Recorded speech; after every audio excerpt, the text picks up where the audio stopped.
सास ने, जेठ जेठानी ने, सब ने दीक्षा ली, सब गुरुमुख हो गए, भक्त हो गए। तो जिस परिवार में भक्त लोग होते हैं, सज्जन लोग होते हैं, खान पान ठीक होता है, बोल चाल ठीक होती है, उस घर में खुशहाली रहती है। कहते तन मन करता कौन खराब, अंडा मछली और शराब, क्या खाने से होगी भलाई, साग सब्जी दूध मलाई। बड़े बड़े अच्छे पदार्थ हैं, यदि खा सको तो खा लो और पी सको तो पी लो।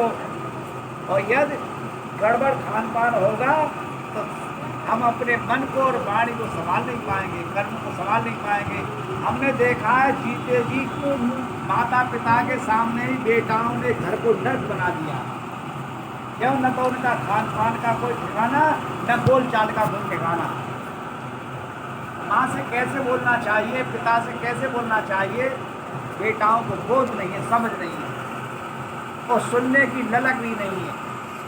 यदि वो दया करके समझाना भी चाहे तो बेटाओं में समझने की जगह नहीं। और आश्चर्य तब होता है कितने बहुएं भी ऐसी आती हैं भोली, वो भी नहीं सुनती हैं। वो कहती हैं हम बहुत जानते, हमें मन समझाओ। तो इसलिए चाहे बेटा हो या बेटी, दोनों को ही समझदारी की आवश्यकता है। पढ़ाई लिखाई हमारी चाहे हो या न हो या कम हो, पर कम से कम समझदारी तो होनी चाहिए। बोल चाल का लहजा तो सही होना चाहिए। कभी भी अपने से बड़े जेठ जेठानी हैं, सास ससुर हैं, दादा दादी हैं, बड़ी नम्रता से, प्रेम से, श्रद्धा से बोलना चाहिए।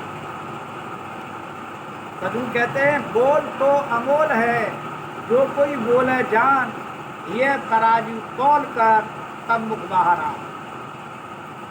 मीठा सबसे बोलिए, सुख उपजे चाहो, वशीकरणीय मंत्र है, तजिए वचन कठोर।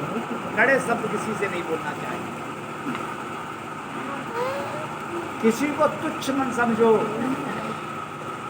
भले ही छोटा बेटा है या बेटी, उसको भी प्यार से बोलो, करुणा और दया से बोलो।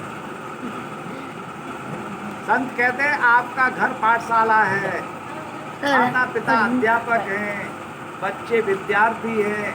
आप जैसे बोलेंगे बच्चे वैसे ही तो सीखेंगे। कल बच्चों को दोष नहीं देना कि ये बच्चे कैसे निकले। भला सीखे तो कहाँ से सीखे? आपसे सीखे।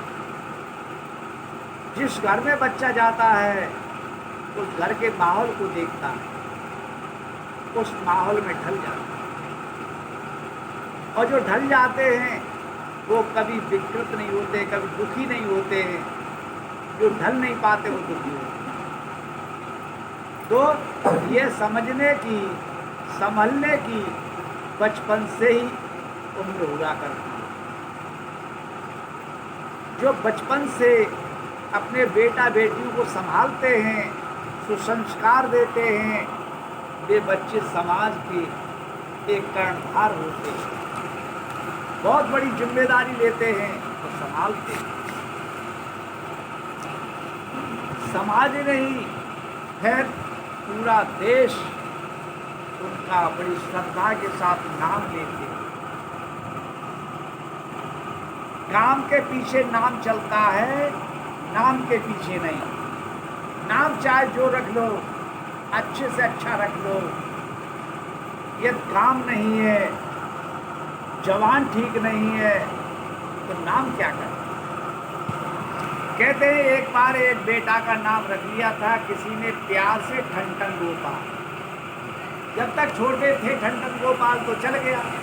जब ठनठन गोपाल बड़े हुए तो एक दिन पिता से कहते हैं कि पिताजी तुमको यही नाम लगा अच्छा?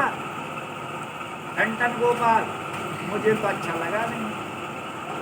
पिता ने कहा कि अब तुम बेटा समझदार हो गए हो तो अब ऐसा करो, गांव में ढूंढ आओ, देखो ढूंढो, जो अच्छा लगे ना उसे हमें बता देना। हम कहेंगे, तुम्हारी माँ कहेंगी पड़ोसी कहेंगे, घर वाले सब कहेंगे, पेपर में भी निकलवा देंगे कि हमारे बेटे का नाम ये है। नाम बदल जाएगा। अब ठंडन गोपाल गए नाम ढूंढने के लिए। गांव के बाहर एक किसान भाई हर जोत रहा था, उससे पूछा भाई साहब आपका क्या नाम है? भाई साहब कहते हमारा नाम धनपाल है। अरे धनपाल है क्या जोत रहे हो? अरे गरीब आदमी।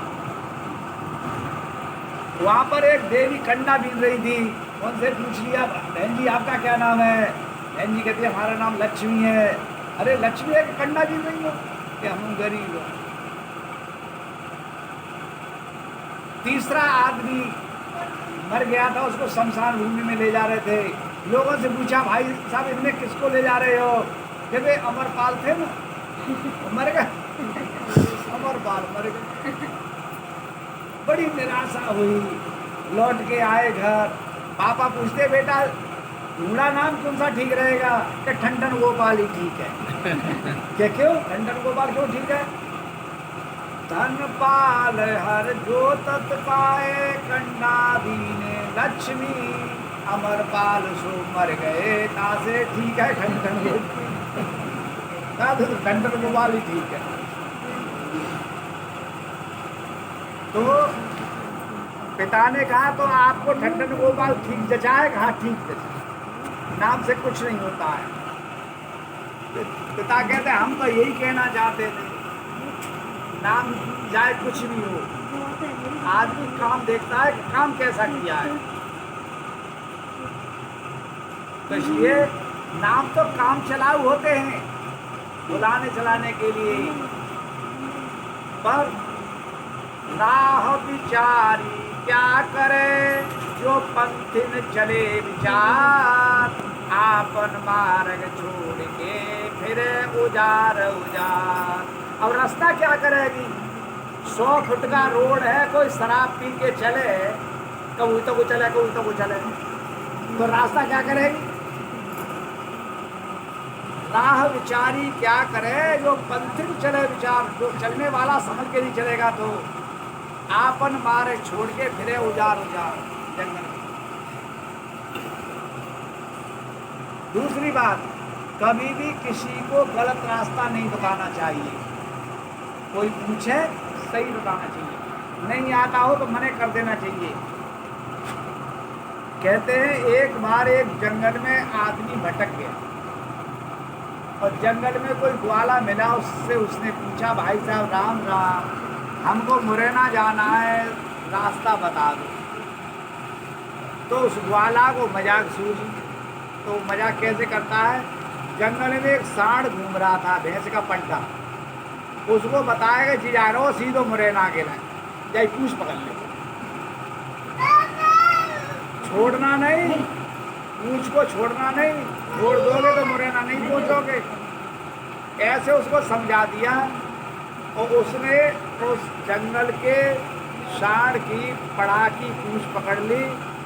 उसे जाना ही था मुरैना। अब वो तो जंगल का सांड वैसे ही बहुत तेज दौड़ने वाला था, और उसकी पूछ पकड़ ली तो और वह भग लिया। अब वह क्यों सीधे सीधे जाएगा? ऊबड़ खाबड़ जाएगा, खाई खल्लड़ में जाएगा, झाड़ झक्कड़ में जाएगा। तो जैसे वो झाड़ झक्कड़ में गया तो उसके कपड़े सब फट गए, छाछ छार हो गए, रक्त रंजित हो गया, खाल छिल गई, कांटियों में, झाड़ियों में, ऊबड़ खाबड़ में। छोड़ना नहीं चाहता था और छूट गया, हाथ छूट गया। फिर कोई सज्जन मिला, बोला भाई साहब ये आपकी हालत कैसे हो गई? कि भाई साहब हमें मुरैना जाना था, किसी सज्जन आदमी से हमने पूछा था कि मुरैना हम कैसे जाएंगे, तो उसने भैंस के पड्डा की पूंछ पकड़ा दी। तो उसको कहा छोड़ मन देना, छोड़ दोगे तो नहीं पहुंचोगे, फिर जहाँ छोड़ दोगे वहीं पड़े रह जाओगे। मैंने इसलिए नहीं छोड़ी कि मुझे मुरैना जाना था, और नहीं छोड़ा तो इसलिए ये गत हो गई, सब कपड़ा फट गए, कब शरीर फट गया, छार छार हो गया। किसी ने कही तो आपसे किसी ने मजाक कर दी, गलत बता दी। ये तो कहानी है। इसी तरह से कितने लोग गलत मार्ग को बता देते हैं। कोई ठड़ेश्वरी कह दिए तो खड़े खड़े पेशाब कर रहे, टट्टी कर रहे, सो रहे, खून पानी उतर गया, पैर ऐसे हो गए, हट गए, और किसी ने कहा ऊपर को बाँ कर लो। कुछ दिन तो लाठी के सहारे से बाँ करी, फिर बाँ सूख गई, अब लाठी हटाए तो बेशक सूख गई। किसी को कह दिया ऊपर को मुँह कर लो ऊपर को, मुँह ऐसा ही हो गया, अब नीचे तो है ही नहीं। शरीर को जैसा आप बनाओगे वैसा हो जाएगा। ये सब क्या है? इनको कहते हैं हठ योग, कठिन तपस्या। कबीर साहब कुछ और कहते हैं। कबीर साहब क्या कहते हैं? साच बराबर तप नहीं, झूठ बराबर पाप, जाके हृदय साच है, ताके हृदय आप। कितनी तपस्या कर लो, यदि आप सही नहीं बोलते हो तो तपस्या क्या करो? तुम पकड़ लो। और जो सही बोलते हैं उनके लिए रहने तपस्या दे, सब पीछे रह गई। हाँ सत्य के बराबर कोई तपस्या नहीं है और झूठ के बराबर कोई